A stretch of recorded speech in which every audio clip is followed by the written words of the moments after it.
Hello everyone, welcome back to my another mini blog.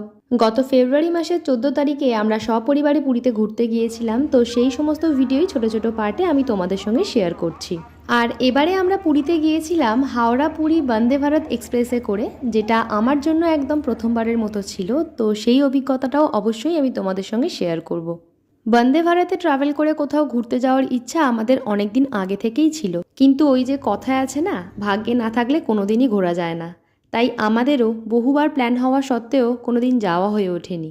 Howrah থেকে ভোর 6:10 ছিল আমাদের ট্রেন, আর সেই কারণেই সময় মতো লাগেজপত্র নিয়ে আমরা ট্রেনে উঠে পড়েছিলাম। তারপর একদম অন টাইমেই স্টেশন থেকে ট্রেন ছেড়ে দিল, আর আমরাও জয় জগন্নাথ বলে পুরীর উদ্দেশ্যে রওনা দিলাম। ইতিমধ্যে আমার ফেসবুক পোস্ট দেখে তোমরা অনেকেই টিকিটের মূল্য জানতে চেয়েছো, তাই তাদের সকলের উদ্দেশ্যে জানিয়ে রাখছি, এসি চেয়ার কারের ভাড়া 1,500 টাকা আর এক্সিকিউটিভ চেয়ার কারের ভাড়া 2600 থেকে 2700 টাকার মধ্যে পড়ে, যার মধ্যে ফুড ইনক্লুড থাকে। কিন্তু আমাদের কাছে আগে ট্রেনে খাবার দাবারের অভিজ্ঞতা খুব একটা ভালো না হওয়ার জন্য আমরা উইদাউট ফুড টিকিট নিয়েছিলাম। তো সে কারণে আমাদের টিকিটের মূল্য 350 থেকে 400 টাকা মতো করে কম লেগেছিল। দুপুর 1টার মধ্যে আমরা পুরী স্টেশনে পৌঁছে গিয়েছিলাম। তারপর স্টেশন থেকে অটো ধরে হোটেলে পৌঁছে ব্যাগপত্র রেখে সোজা চলে গিয়েছিলাম লাঞ্চ করতে। লাঞ্চ কমপ্লিট করে সবাই মিলে চলে গিয়েছিলাম সি বিচে। ভিডিওটা ভালো লাগলে অবশ্যই একটা লাইক করে দিও। পুরীর বাকি ভিডিও নিয়ে পরবর্তী ব্লগে দেখা হচ্ছে তোমাদের সঙ্গে খুব তাড়াতাড়ি। টাটা।